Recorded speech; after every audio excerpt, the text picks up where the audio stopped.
નમસ્કાર દર્શક મિત્રો, એડી ન્યૂઝમાં આપનું હાર્દિક સ્વાગત છે। હું છું આપની સાથે આરડી વાઘેલા। જોઈએ આજના મુખ્ય સમાચાર।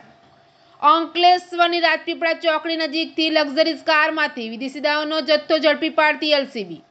અંકલેશ્વરની રાજપીપળા ચોકડી પાસેથી ભરૂચ એલસીબીની ટીમ લક્ઝરીઝ કારમાંથી ₹1.42 લાખના વિદેશી દારૂના જથ્થા સાથે એક શખ્સની ધરપકડ કરી કાર સહિત ₹8.47 લાખનો મુદ્દામાલ કબજે કરી એક શખ્સને વોન્ટેડ જાહેર કરી વધુ તપાસ હાથ ધરી છે।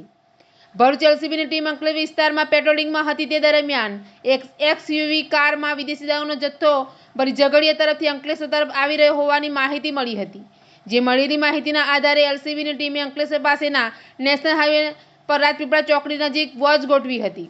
તે દરમિયાન કાર આવતા તેને અંદર તલાશી લેતા બિયરનો મોટો જથ્થો મળી આવ્યો હતો। પોલીસે સુરત જિલ્લાના કામરેજ તાલુકાના કઠોદરા ગામના નીતિન પાટણવાણીયાની ધરપકડ કરી હતી। પોલીસે ₹1,42,000નો બિયરનો જથ્થો, 7 લાખની એક્સયુવી કાર અને મોબાઈલ મળી કુલ ₹8,47,000નો મુદ્દામાલ જપ્ત કરી વિદેશી દારૂનો જથ્થો લેવા જનાર ઓલપાડના દિવ્યેશ મારવાણીને વોન્ટેડ જાહેર કરી તેઓ વિરુદ્ધ અંકલેશ્વર જીઆઈડીસી પોલીસ મથકમાં ફરિયાદ દાખલ કરવામાં આવી હતી। એડી ન્યૂઝ સાથે રિપોર્ટ જયેશ પ્રજાપતિ, અંકલેશ્વર।